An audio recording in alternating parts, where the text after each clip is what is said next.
DE365. If you don't know what that is, that means a review a day. Me and Ken will give you an project review every single day of the week for all of 2024. Today, we are talking Naomi Sharon. The album is Obsidian. If you don't know that project, you need to get acquainted. Now, I'm not going to lie. This is not for my hip-hop heads. This may not even be for the youngins. But you should definitely still listen to it. This is one of those joints, Ken. This is definitely grown man music right here. This is shades of Sade, 100%. And I remember when me and you had the conversation, you don't want that put me on. You was like, yo, did you hear about Naomi Sharon? No, who the fuck is that? Like, bro, you got to listen to her. Nigga, this is one of those joints, Ken. 2023 was very it was interesting for me from a music perspective because I would say that's probably the year I took the most off of hip hop. Meaning I listened to a lot more genres of music that were not hip hop. You know, R&B obviously being one of those joints. And I feel like R&B has a big resurgence. And you will see that me and Ken will definitely tackle more R&B projects this year because 2023 was kind of crazy for R&B. And we'll see what 2024 lies ahead. So as those projects come out, obviously we won't cover them on the main YouTube channel, but this is the platform where we will. And also we're going to start opening it up to Patreons. You know, if you're already a Patreon, you'll see the video. We're dropping videos over there of these shorter reviews, but we're also going to give you guys the opportunity to vote on what you want us to review. But Naomi Sharon, Ken, bruh, we talking, what is this? I know this thing got 3 music videos. I know it's counting it in. It's saying it's an hour long. I was surprised about this one thing. This project came out under OVO Sound. What? Yes, sir. October's very own, Mr. Drake man himself. That explains a note I got here. There was one track that I was like, oh, I heard some Drake. Which one? Not heard him singing, but it very much reminded me a lot of Drake. I think it was right around, was it Another Life? It was one of those joints. I was like, oh, that sounds like something Drake would do. I didn't really get that feel. But now that you say it, maybe.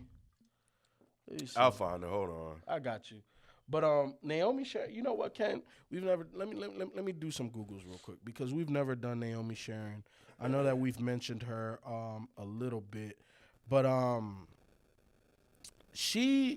her and Cleo are the closest things to Sade I've ever heard.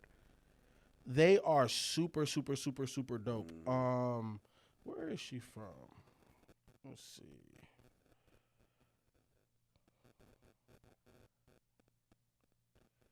She is.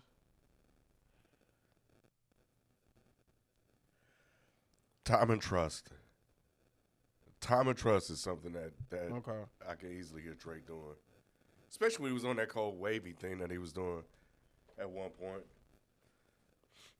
So Naomi Sharon was born in Rotterdam, Netherlands. I did not know. I'm not surprised. A lot of the overseas music is just like this. Yeah. Their R&B is real smooth like this. Yeah. But yeah. You said what song? Time and Trust? Yep.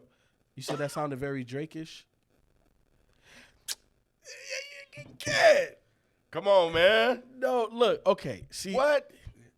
You don't think that can be on what's one of these? Yeah. Views. It could be on Views. It could definitely be on Views. But it's just a style of music, Ken.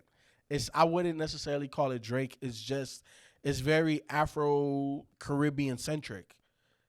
So I give you it. Either way, I picked up Drake vibes. So you saying that it was on OVO Signs is she signed it. It's Drake. interesting that I wrote that down and shit, Holding in Place could have been another one. But yeah, the Afrobeat sound, you're right about that. It's the next I mean she's really good, man. I don't even know how I came across her, man. I just thought it was just in my playlist and I was playing. I was like, oh, when did I start listening to Sade? And then Definition of Love, Is This Love? And then Another Life. She kind of went from that Sade sound and kind of did her own thing. And then Murr came on, was good. I was like, yo, this is really dope. Yeah, she has that airy, breathy sound to her, where it's like she has a powerful voice, but you can tell she's not trying, she's not pushing it, she's not forcing it. It's just one of those things where it just works, and I think she understands herself as an artist. You know, man, this project it's just one of those joints, man. I could play it over and over Yes. again, man. Ecstasy is so good. That beat is so smooth. Like that's a repeater. It is. And regardless, she's so good on that one. She is.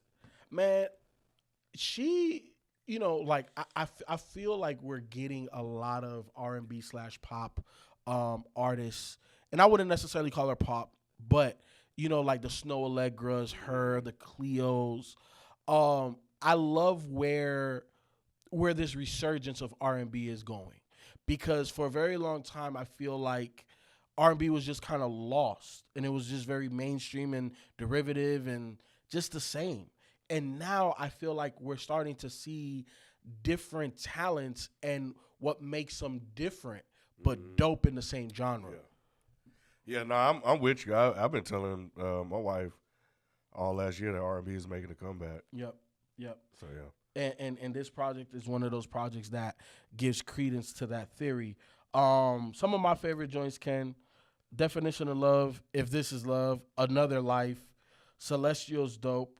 Time and Trust and Push. I like the Caribbean vibey. It feels very vacation-y. Like if I was on a resort and that came on, I would understand it. Yeah. Regardless is dope too. But yeah, man, great fucking project. Great project. Yeah, if you're into R&B or you need something else to listen to outside of hip hop, listen to this joint, and then you'll be supporting Drake. So it is what it is. Yeah.